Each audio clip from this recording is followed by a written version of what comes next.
Assalamualaikum warahmatullahi wabarakatuh. Halo guys, ketemu lagi dengan Bu Retno.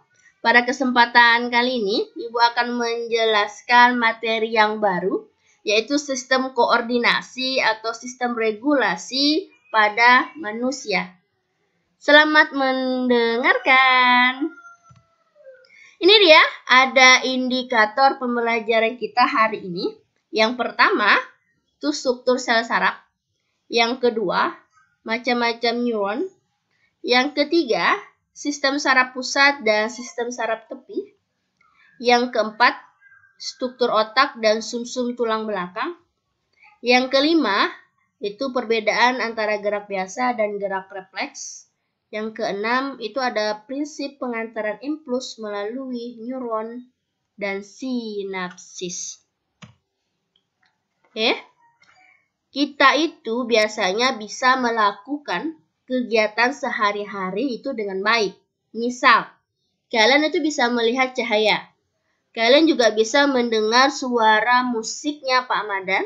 Dan kalian juga bisa melakukan sebuah kegiatan. Kalian bisa melakukan semua kegiatan itu karena adanya kerjasama antara 3 sistem organ yang ada di dalam tubuhnya kita.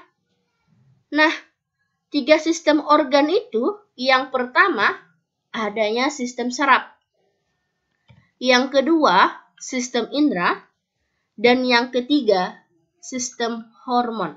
Di mana ketiga sistem ini itu tergabung menjadi sistem koordinasi atau regulasi tubuh yang mengatur kerja yang ada di dalam tubuhnya kita. Pada kali ini, di video ini Ibu akan menjelaskan tentang sistem saraf.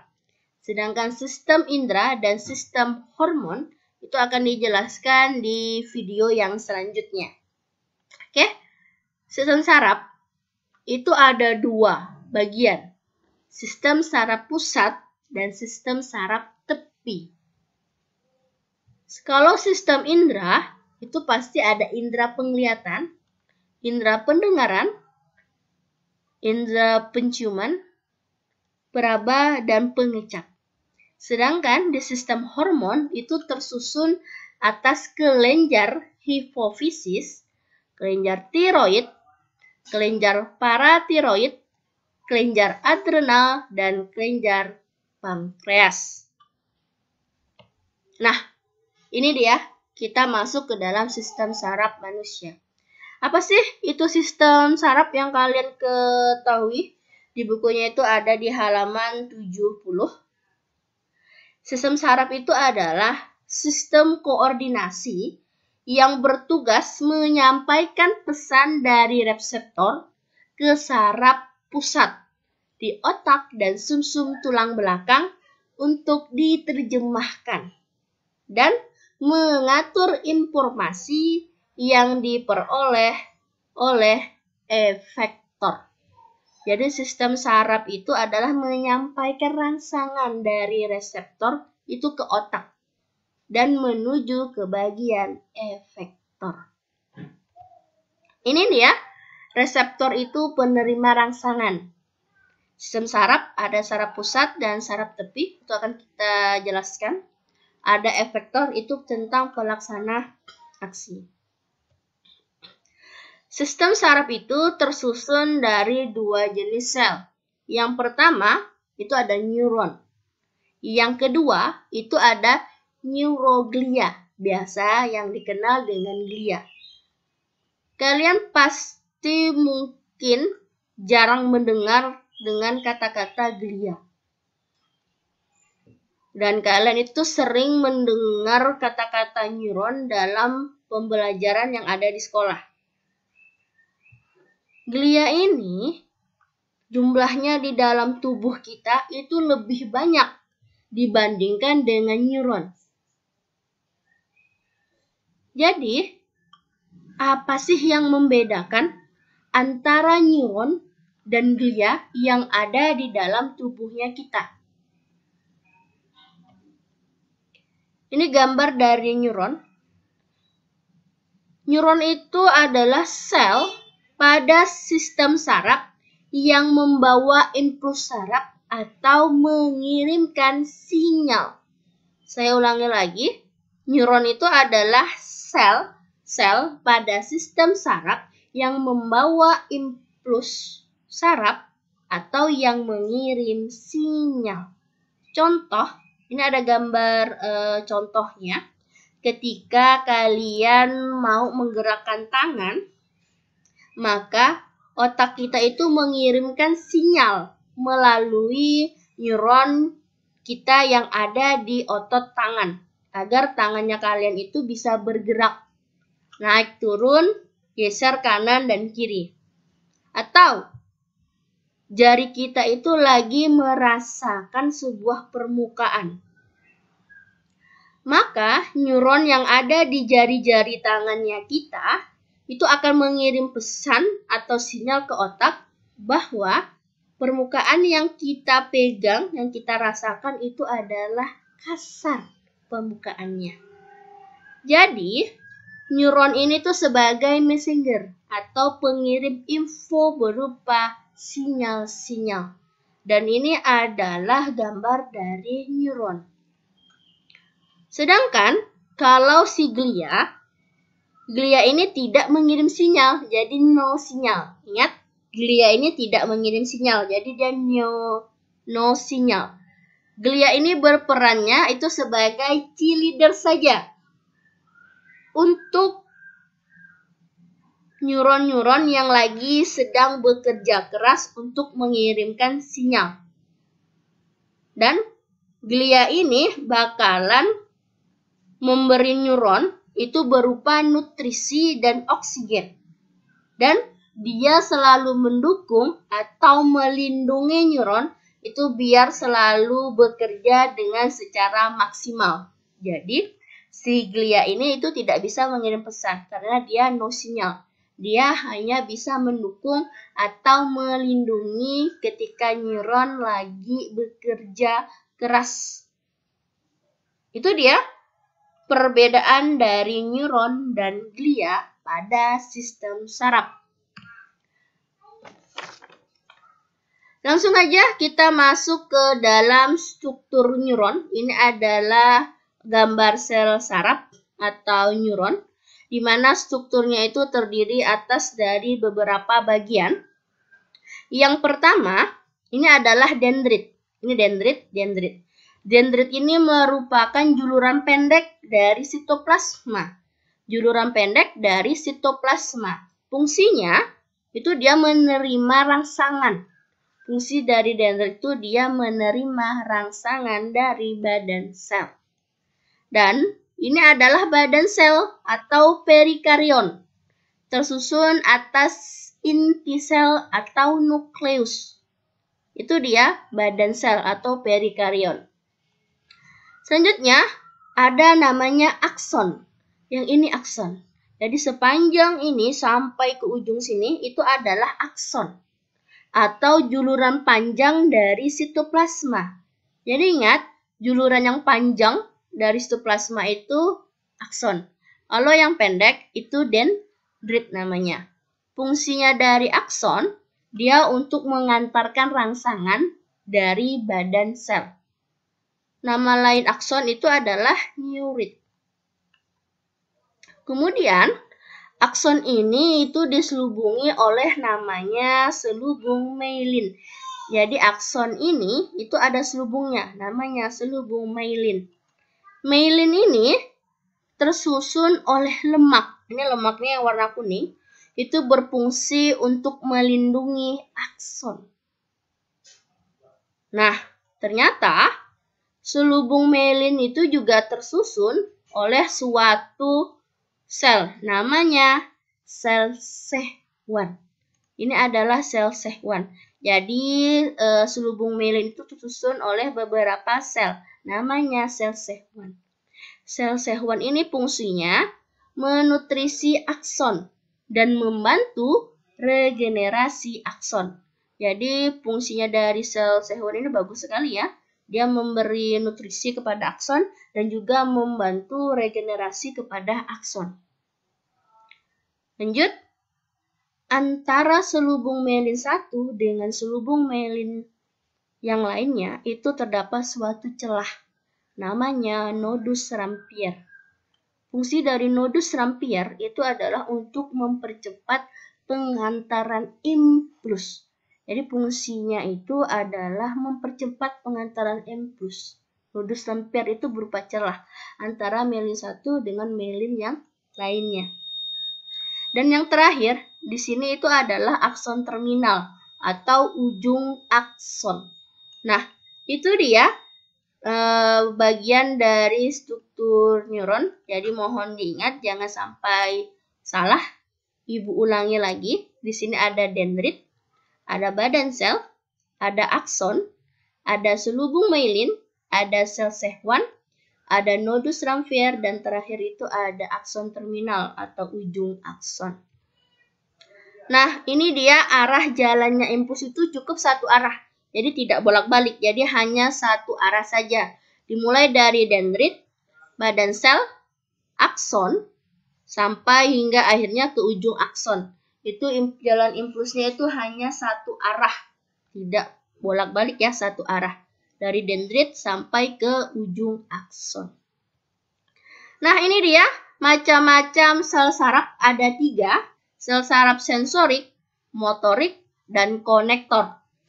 Yang pertama, sel saraf sensorik atau aferen itu mengantarkan impuls saraf dari indera itu menuju otak atau ke sumsum tulang belakang. Saraf yang kedua, sel saraf motorik, itu dia menyampaikan perintah dari otak atau sumsum tulang belakang itu menuju ke otot atau kelenjar yang ada di dalam tubuhnya kita. Dan yang terakhir, itu ada saraf konektor atau interneuron atau asosiasi. Dia hanya meneruskan rangsangan dari neuron sensorik ke motorik. Jadi itu dia macam-macam sel saraf. Dan ini ada gambarnya, dan kalian bisa lihat bukunya kalian itu di halaman 71. Ini adalah neuron sensorik, gambarnya itu adalah dendritnya itu lebih panjang, sedangkan aksonnya itu pendek. Jadi dendritnya panjang, aksonnya itu pendek. Neuron motorik, dendritnya itu pendek, dan aksonnya itu yang panjang. Kebalikan dari sensorik, aksonnya yang panjang. Sedangkan interneuron atau asosiasi, dendritnya itu pendek. Sedangkan dalam sistem saraf pusat, karena sistem saraf ada 2 ya, saraf pusat dan sistem saraf tepi. Yang pertama, Ibu akan menjelaskan tentang sistem saraf pusat. Sistem saraf pusat itu ada 2 bagian, otak dan sumsum tulang belakang atau medula spinalis. Otak ini itu dilindungi oleh tengkorak. Tengkorak sudah kita pelajari pada bab yang sebelumnya di sistem gerak. Sedangkan sumsum tulang belakang atau medula spinalis itu dilindungi oleh ruas-ruas tulang belakang. Kemudian, otak itu dilindungi oleh berupa selaput meninges atau selaput meninga. Selaput meninges ini itu terdiri atas 3 lapisan. Yang pertama itu ada durameter, itu lapisan yang paling luar.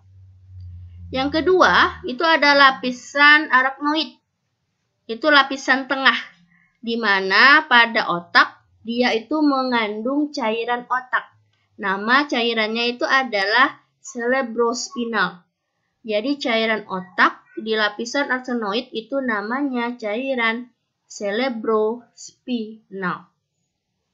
Dan yang terakhir itu ada lapisan piameter. Ini lapisan yang dalam ya, dan banyak sekali mengandung pembuluh darah. Oke, kita bahas satu per satu dulu, dimulai dari otak kita ya. Kalian pasti mempunyai semuanya ada otak. Kecuali ada beberapa gangguan pada sistem saraf dan akan dijelaskan di video yang selanjutnya tentang beberapa penyakit dari otak ketika ada gangguannya. Nah, ini adalah gambar otaknya kita, hanya gambar ilustrasi saja menyerupai. Otak kita ini tuh berfungsi sebagai pusat pengelolaan informasi atau mengatur segala aktivitas yang ada di dalam tubuhnya kita. Jadi dia sebagai pusat pengelolaan informasi dan mengatur segala aktivitas yang ada di dalam tubuhnya kita. Nah, untuk pembagian otak itu sendiri itu ada beberapa bagian. Yang pertama, itu ada otak besar atau nama lainnya cerebrum, nama ilmiahnya. Otak besar, nama lainnya itu adalah cerebrum. Ini dia otak besarnya. Yang tadi ini ada lapisan meninges ya, atau meningia, ada 3 lapisan tadi, jangan lupa. Ada durameter, acronoid, dan piameter. Itu lapisan dari meninges. Masuk ke dalam otak besar atau cerebrum, itu dia berfungsi sebagai pusat pengendalian indera dan pusat untuk berpikir. Jadi otak besar ini itu fungsinya sebagai pengendalian indera dan pusat untuk berpikir. Nah, kalian bisa lihat di bukunya kalian halaman 72, di situ ada gambar bagian otak manusia dan ada bagian dari otak besar. Nah, bagian dari otak besar atau lapisannya atau lobusnya itu ada 4. Yang pertama, itu namanya lobus frontal. Itu lapisan yang paling depan. Dia mengatur gerak otak dan untuk kalian berpikir atau sebagai pusat intelektual atau sebagai pusat kecerdasan itu ada di lobus frontal atau lapisan yang paling depan. Ini otak yang paling depan ya, ini otak kita yang belakang. Yang kedua, itu ada lobus temporal atau lapisan di samping. Itu untuk pendengaran, penciuman, sama peraba. Yang ketiga, itu ada lobus parietal atau lapisan tengah. Dia mengatur perubahan pada kulit dan otot. Juga merasakan rasanya sakit, hati, dan juga bisa merasakan sakit, disakiti, atau merasakan jatuh cinta. Nah, itu pada otak tengah atau lobus di parietal. Dan yang terakhir itu ada lobus occipitalis atau lapisan paling belakang itu untuk penglihatan. Jadi, kalian harus ingat ada 4 lobus di bagian otak besar atau cerebrum. Lobus frontal itu untuk pusat intelektual. Ada lobus temporal itu untuk pendengaran. Ada lobus parietal itu untuk perubahan pada kulit dan ada menimbulkan rasa sakit. Yang terakhir itu ada lobus occipitalis untuk penglihatan. Itu dia beberapa 4 bagian atau 4 lobus dari otak besar. Yang kedua, itu ada namanya otak tengah atau mesencephalon. Ini adalah bagian dari otak tengah. Ini adalah otak tengah. Nama lainnya mesencephalon. Fungsinya, dia itu untuk mengatur refleksnya mata. Contoh kedipan mata. Ketika kalian melihat cowok atau cewek cantik, ganteng itu lewat. Udah mulai nih. Kedipan matanya dimainkan. Nah, itu dia gerak refleks. Berarti otak tengah yang mengatur. Mesencephalon. Dan juga menggerakkan bola mata. Kalian biasanya ada bisa menggerakkan bola mata itu ke kiri dan kanan atau atas ke bawah. Itu gerakan bola mata. Dan yang ketiga, itu adalah otak depan atau diencephalon. Nah, otak depan atau diencephalon ini terdiri atas 3 bagian. Yang pertama, itu adalah talamus. Ini dia, talamus. Untuk mengatur gerakan. Fungsinya dari talamus itu untuk mengatur gerakan. Yang kedua, itu ada hipotalamus. Fungsinya itu untuk mengatur suhu tubuhnya kalian. Dan juga ada rasa lapar dan rasa haus. Itu berarti hipotalamus yang mengaturnya. Dan yang terakhir itu adalah kelenjar hipofisis. Ini pusat untuk menghasilkan hormon. Nanti akan kita bahas tentang sistem hormon itu pada video yang selanjutnya ya. Tentang kelenjar bagian hormon khususnya sama sistem indera. Yang terakhir itu ada otak belakang. Nama latinnya itu rhombencephalon atau brainstem. Ini otak belakang, rhombencephalon atau brainstem. Yang pertama itu ada otak kecil, nama lainnya cerebrum. Jangan sampai terbalik. Otak besar itu cerebrum, sedangkan otak kecil cerebellum. Fungsinya itu untuk mengatur keseimbangan dan koordinasi pada gerak otot dalam tubuhnya kita. Yang kedua, ada namanya batang otak. Batang otak itu ada jembatan Farolnya atau Fons Farolinya. Fungsinya dia menghubungkan antara otak besar dan otak kecil. Itu ada batang otak. Di dalam batang otak itu ada namanya jembatan Farol atau Fons Faroli. Dia menghubungkan antara otak besar sama otak kecil. Yang terakhir, itu ada sumsum lanjutan atau medula oblongata. Jangan sampai terbalik. Kalau sumsum tulang belakang itu medula spinalis. Kalau sumsum lanjutan itu medula oblongata. Fungsinya itu untuk mengatur gerak refleks fisiologis. Berarti gerak pada denyut jantung ketika kalian batuk maupun bersin. Itu dia beberapa bagian dari otak. Dan ini dia adalah otak manusia yang asli.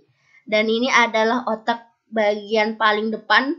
Berarti dia otomatis itu adalah si frontal. Ini ada temporalis. Ini ada parental. Yang belakang itu ada occipitalis. Dan ini adalah batang otak ya, jembatan Farol atau Fons Faroli dan medula oblongata. Kalau otak kecil itu ada di dalamnya lagi. Ini ada otak manusia kita yang asli ya. Ini dia. Nah, yang putih-putih ini ada kayak berupa selaput, itu namanya selaput meninges ya. Itu selaput meninges kita yang ada 3 lapisan. Jangan dilupakan 3 lapisannya. Oke, masuk ke dalam sumsum tulang belakang atau nama latinnya medula spinalis. Dan ini adalah tulang belakangnya kita. Ketika diambil satu ruas, dipotong satu ruas, jadilah seperti ini. Sumsum tulang belakang kita. Gambarnya seperti ini. Nah, ini dia. Kalau dilihatkan secara besar, sumsum tulang belakang atau medula spinalis itu terdiri dari 2 bagian. Bagian dorsal dan bagian ventral. Dorsal ini itu mengandung neuron sensorik.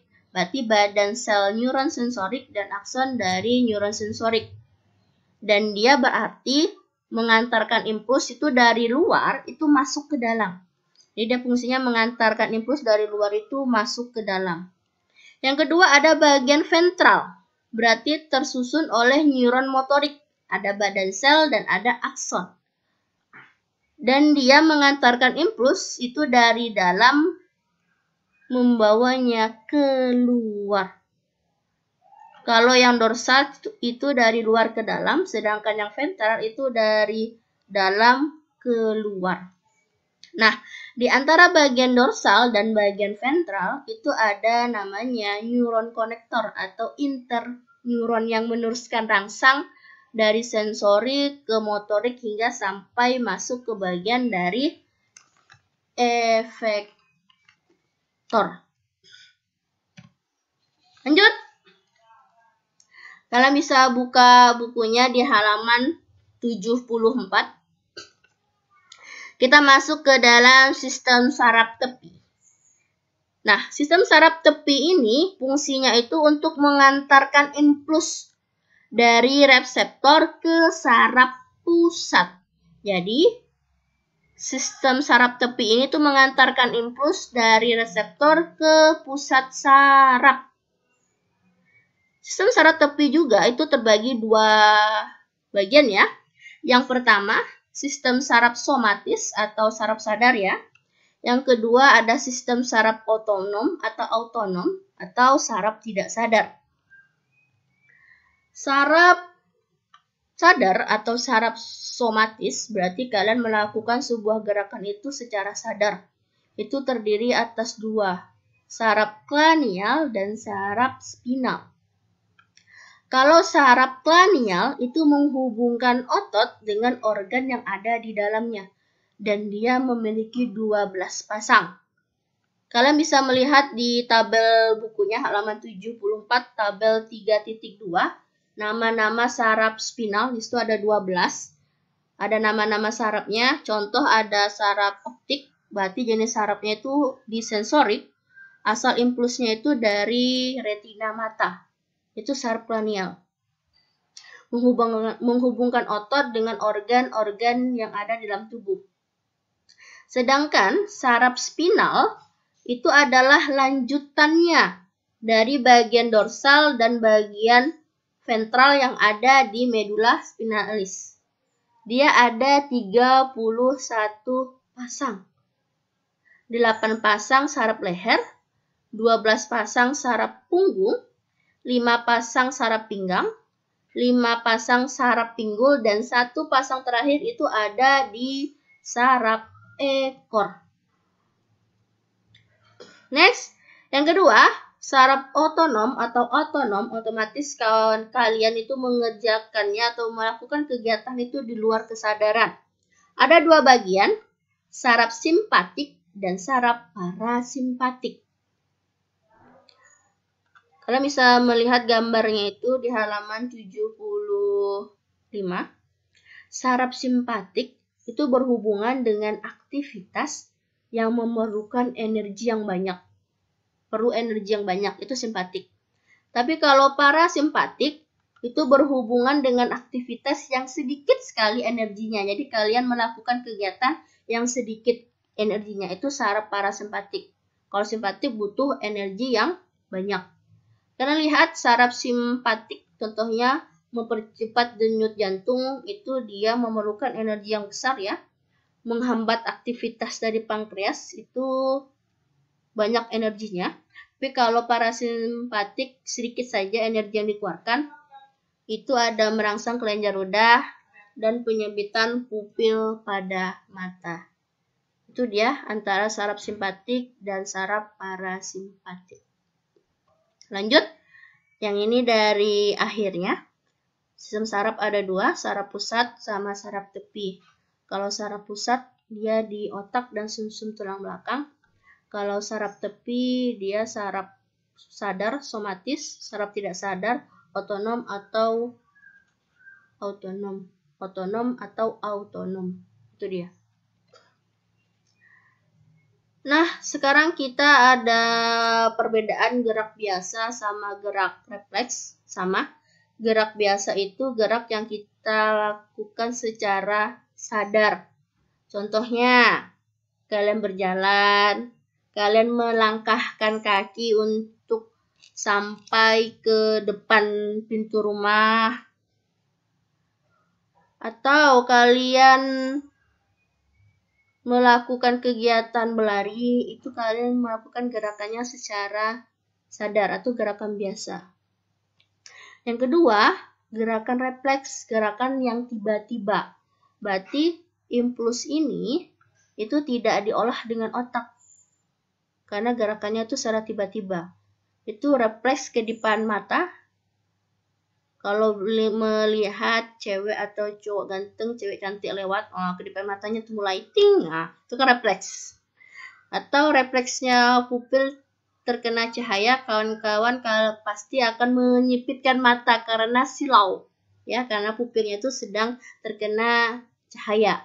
Kalian bisa lihat jalanannya, ada rangsangan, ada reseptor, sensorik, ke saraf konektor terlebih dahulu karena penghubungnya ya antara sensorik sama motorik itu ada penghubungnya, itu saraf konektor atau interneuron, baru ditampilkan ke otot atau sumsum tulang belakang, terakhir ke neuromotorik, dan terakhir itu di efektor.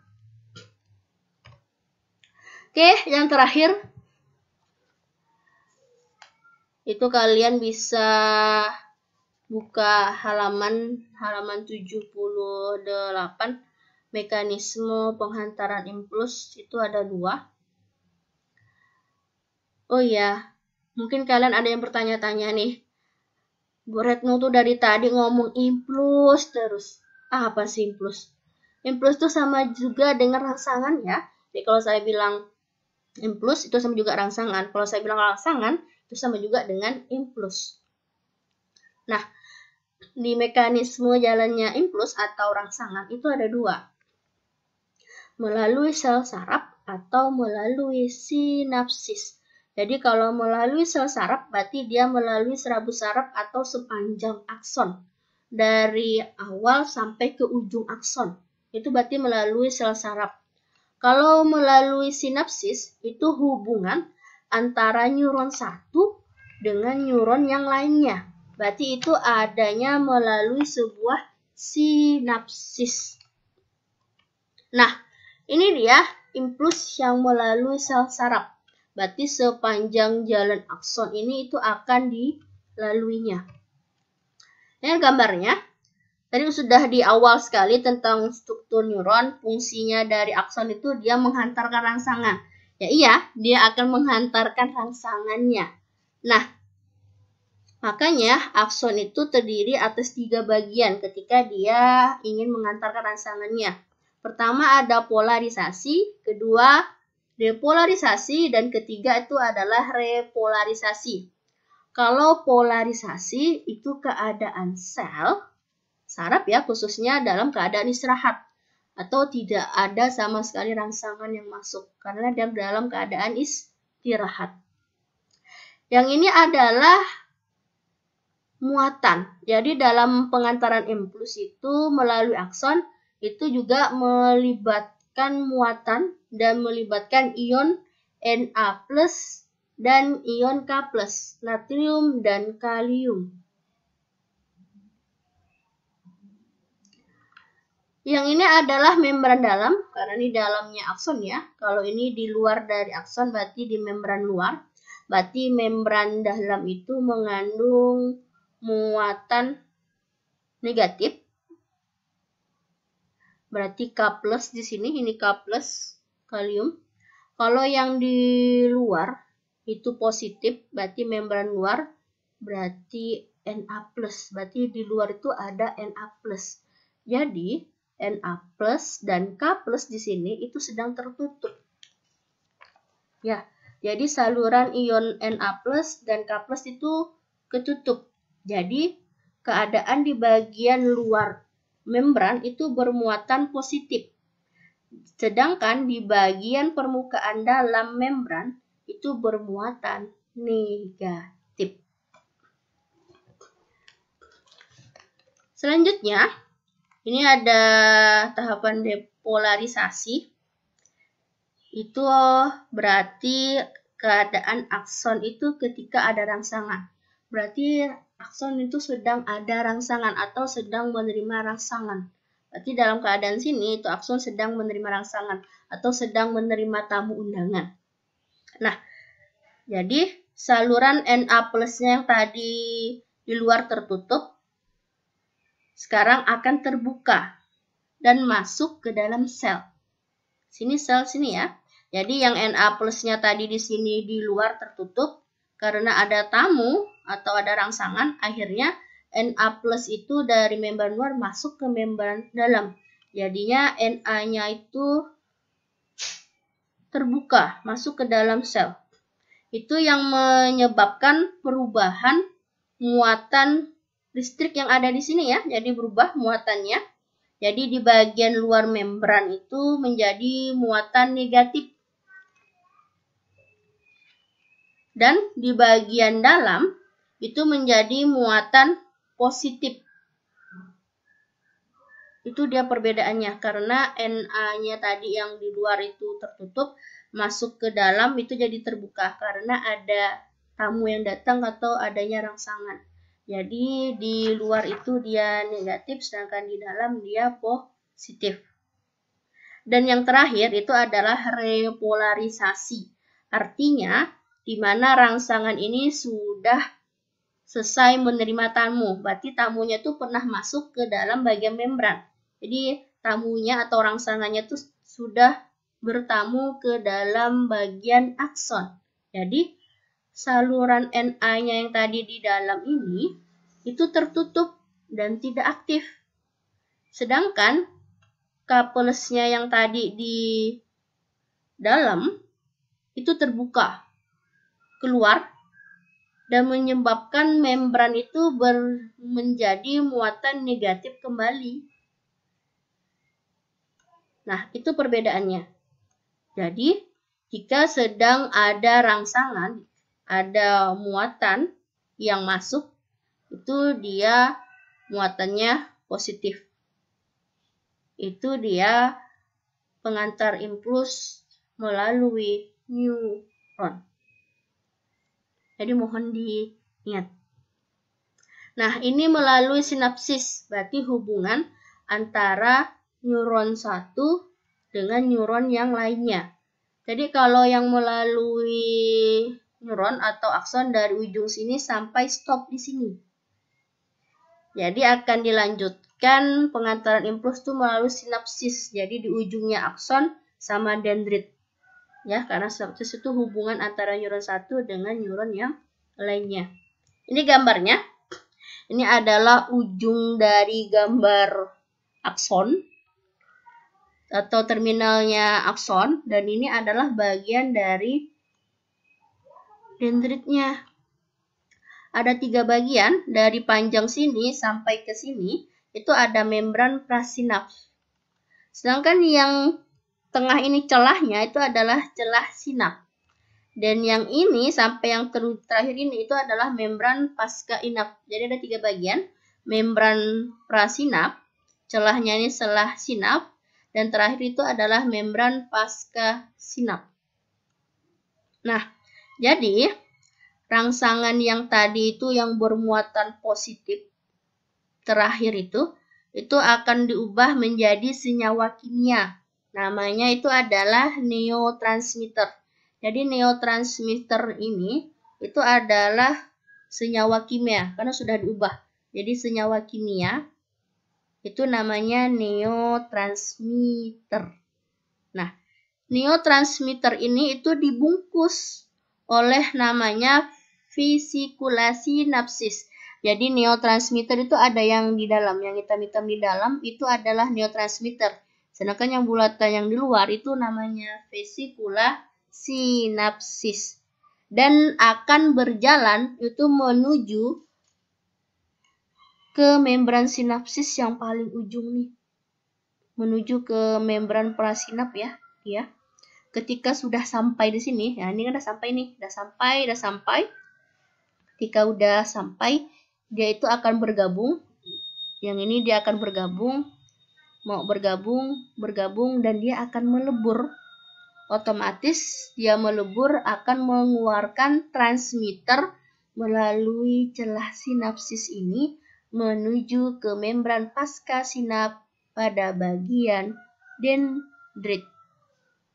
Otomatis yang sudah ada di bagian dari dendrit, neurotransmitter ini menempel pada membran pasca sinap, berarti dia sudah menempel dan dia akan siap diteruskan oleh rangsangan menuju ke neuron yang selanjutnya. Jadi saya ulangi, ini adalah akson, ujung akson ya, dan ini adalah dendrit. Ada 3 bagian, ada membran pasca sinap, prasinap, celah sinap, sama membran pasca sinap yang sini. Jadi yang bulatan yang hitam kecil itu adalah senyawa kimia karena udah diubah, namanya neurotransmitter. Pembungkusnya itu adalah vesikula sinapsis. Jadi dia dibawa sampai ke ujung sini, ya, menuju ke membran prasinap. Dia akan bergabung dan melebur untuk bisa keluar sampai ke celah sinap. Nah, setelah udah sampai ke celah sinap ya udah keluar. Nah, neurotransmitter ini tuh menempel pada membran pasca sinap di dendrit. Setelah mereka menempel, mereka itu siap diteruskan rangsangannya menuju ke neuron yang selanjutnya. Itu dia proses pengantaran dari impuls melalui neuron dan sinapsis.